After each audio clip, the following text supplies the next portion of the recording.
എല്ലാവർക്കും ജോ കിച്ചൻ ഡയറീസിലേക്ക് സ്വാഗതം. ഇന്ന് ഞാൻ ഇവിടെ തയ്യാറാക്കാൻ പോകുന്നത് ആപ്പിൾ കൊണ്ടുള്ള ഒരു ബർഫിയാണ്. അപ്പോൾ കുട്ടികൾക്കും വലിയവർക്കും ഒക്കെ ഒരുപോലെ ഇഷ്ടപ്പെടുന്ന ഈ ബർഫി എല്ലാവരും ഒന്ന് തയ്യാറാക്കി നോക്കണം. നല്ല അടിപൊളി ടേസ്റ്റ് തന്നെയാണ്.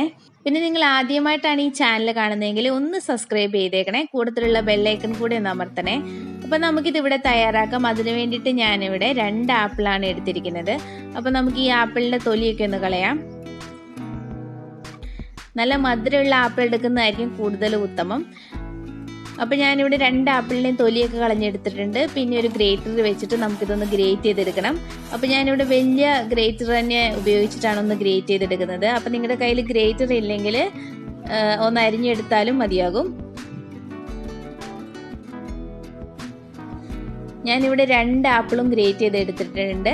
പിന്നെ ഒരു പാനിലേക്ക് ഞാനിവിടെ 1.5 കപ്പ് തേങ്ങയാണ് ചേർത്ത് കൊടുക്കുന്നത്. അതിലേക്ക് ഞാനിവിടെ 1 കപ്പ് പഞ്ചസാരയും കൂടെ ചേർത്ത് കൊടുക്കുന്നുണ്ട്. 1 കപ്പ് എന്ന് പറഞ്ഞു കഴിഞ്ഞാൽ അത് 250 ml കപ്പാണ് കേട്ടോ. പിന്നെ നമ്മൾ നേരത്തെ ഗ്രേറ്റ് ചെയ്ത് വെച്ചിട്ടുള്ള ആപ്പിളും കൂടെ ഒന്ന് ചേർത്ത് കൊടുക്കാം. ഇനി ഇതെല്ലാം കൂടെ നന്നായിട്ടൊന്ന് മിക്സ് ചെയ്യാം. അപ്പം ഞാനിവിടെ ഗ്യാസ് ഓൺ ആക്കിയിട്ടുണ്ട്. ഇനി പതുക്കെ നമ്മുടെ പഞ്ചസാരയൊക്കെ ഇങ്ങനെ മെൽറ്റ് ആവാൻ തുടങ്ങും. അപ്പം ഞാനിവിടെ ഓരോ സ്റ്റേജായിട്ട് കാണിക്കുന്നുണ്ട്. അപ്പം ഇപ്പം നമ്മുടെ പഞ്ചസാരയൊക്കെ മെൽറ്റ് ആവാൻ തുടങ്ങിയിട്ടുണ്ട്. അങ്ങനെ മെൽറ്റായാൽ മാത്രം പോരാ, നമ്മുടെ ഈ പഞ്ചസാരയൊക്കെ ഈ ലായനി നന്നായിട്ട് വറ്റണം. അതുവരെയാണ് നമ്മൾ ഇന്ന് ഇളക്കി കൊടുക്കേണ്ടത്. മീഡിയം ഫ്ലെയിമിൽ വെച്ചിട്ട് നമ്മൾ ഇടയ്ക്കിടയ്ക്ക് ഒന്ന് ഇളക്കി കൊടുത്താൽ മതിയാകും. പിന്നെ നമ്മുടെ ഈ ലായനിയൊക്കെ വറ്റുന്ന സമയത്ത് കണ്ടിന്യൂസ് ആയിട്ട് ഇളക്കി കൊടുക്കണം. ഒരു 10-15 മിനിറ്റ് ഇളക്കി കൊടുത്താൽ തന്നെ ഇത് പെട്ടെന്ന് തന്നെ ആയി കിട്ടും. വേറെയും ഞാൻ കുറേ സ്വീറ്റ് റെസിപ്പീസ് ഒക്കെ ഇട്ടിട്ടുണ്ട്. നിങ്ങൾ അതൊന്നും കാണാത്തവരാണെങ്കിൽ അതും കൂടി ഒന്ന് പോയി കാണണേ. പിന്നെ ഇതിൽ ചേർത്തിരിക്കുന്ന നമ്മുടെ പഞ്ചസാരയെല്ലാം വറ്റി വരുന്ന സമയത്ത് ഞാനിവിടെ 1.5 ടീസ്പൂൺ ഇഞ്ചിനീരാണ് ചേർത്ത് കൊടുക്കുന്നത്. ഇഞ്ചി ഒന്ന് ചതച്ചതിന് ശേഷം അതൊന്ന് നീരെടുത്തതാണ്. പിന്നെ ഇതിലേക്ക് ഞാൻ 1/2 ടീസ്പൂൺ ലെമൺ ജ്യൂസും കൂടെ ഒന്ന് ചേർത്ത് കൊടുക്കുന്നുണ്ട്. അപ്പോൾ ഇനി ഇതെല്ലാം കൂടെ ചേർത്തിട്ട് നന്നായിട്ടൊന്ന് മിക്സ് ചെയ്യാം. വളരെ എളുപ്പത്തിൽ വീട്ടിൽ തന്നെ തയ്യാറാക്കാൻ പറ്റുന്ന ഒരു റെസിപ്പിയാണ്. പിന്നെ വീട്ടിലുള്ള ഇൻഗ്രീഡിയൻസ് മാത്രമല്ലേ ഉള്ളൂ, അപ്പോൾ ഈസി ആയിട്ട് തന്നെ തയ്യാറാക്കാം. പിന്നെ ഇത് ഇളക്കുന്ന ഒരു സമയം അത്രേ അതിന് വേണ്ടുള്ളൂ, അല്ലാതെ അധികം സമയവും വേണ്ട. ഇൻഗ്രീഡിയൻസും വളരെ കുറവാണ് ഉള്ളത്. അപ്പം നമ്മുടെ ഇതിലെ പഞ്ചസാരയൊക്കെ നന്നായിട്ട് വറ്റി വന്നിട്ടുണ്ട്.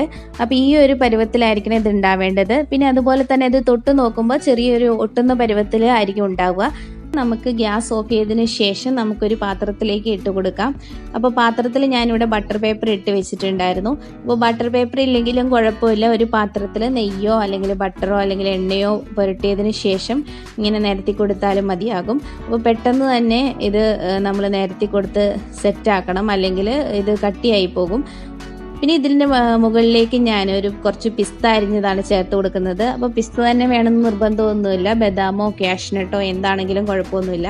അതും പെട്ടെന്ന് തന്നെ വെച്ചതിന് ശേഷം ഒന്ന് അമർത്തി കൊടുക്കണം. നമ്മൾ ഇഞ്ചിനീരും നാരങ്ങാനീരും എല്ലാം ചേർക്കുന്നത് കൊണ്ട് തന്നെ ഒരു പ്രത്യേക ടേസ്റ്റാണ് ഇതിനുള്ളത്. അപ്പോൾ നമ്മൾ ഇഞ്ചി മുട്ടായുടെ ഒരു ചെറിയൊരു ടേസ്റ്റും കൂടെ ഇതിന് വരുന്നുണ്ട്. ഇനി ഇതൊന്ന് സെറ്റാവാൻ വേണ്ടി വെക്കണം. തണുത്തതിന് ശേഷമാണ് നമ്മളിതൊന്ന് മുറിച്ചെടുക്കുന്നത്. അതിനുവേണ്ടി ഫ്രിഡ്ജിലൊന്നും വെക്കേണ്ട ആവശ്യമൊന്നുമില്ല, പുറത്ത് വെച്ചാൽ തന്നെ മതിയാകും. ഇത് പെട്ടെന്ന് തന്നെ നല്ല കട്ടിയായിട്ട് കിട്ടും. ആ സമയത്ത് നമുക്കിതൊന്ന് മുറിച്ചെടുക്കാം. അപ്പോൾ ഒരേ വലുപ്പത്തിൽ മുറിച്ചെടുത്തു കഴിഞ്ഞാൽ കാണാനൊക്കെ ഭംഗിയുണ്ടാകും. അപ്പോൾ എല്ലാവരും ഇതൊന്ന് തയ്യാറാക്കി നോക്കുക. പിന്നെ തയ്യാറാക്കി നോക്കിയിട്ട് നിങ്ങളുടെ അഭിപ്രായങ്ങൾ നിങ്ങൾ കമൻറ്റ് ബോക്സിലൂടെ രേഖപ്പെടുത്തുക. നമ്മൾ ബട്ടർ പേപ്പറിൻ്റെ മുകളിൽ വെച്ചത് കൊണ്ട് തന്നെ ഇത് എടുക്കാനൊക്കെ വളരെ ഈസിയാണ്. ഇതാ നല്ല പെർഫെക്റ്റ് ആയിട്ട് വന്നിട്ടുണ്ട്. അതുപോലെ തന്നെ നല്ല അടിപൊളി ടേസ്റ്റ് ആയിരുന്നു. അപ്പോൾ എല്ലാവരും ഒന്ന് ഉണ്ടാക്കി നോക്കുമെന്ന് വിചാരിക്കുന്നു. വീഡിയോ ഇഷ്ടപ്പെട്ടാൽ ലൈക്ക് ചെയ്യുക, ഫ്രണ്ട്സൊക്കെ ആയിട്ട് ഷെയർ ചെയ്യുക. അപ്പോൾ അടുത്ത നല്ല വീഡിയോ ആയിട്ട് വീണ്ടും കാണാം. ബൈ.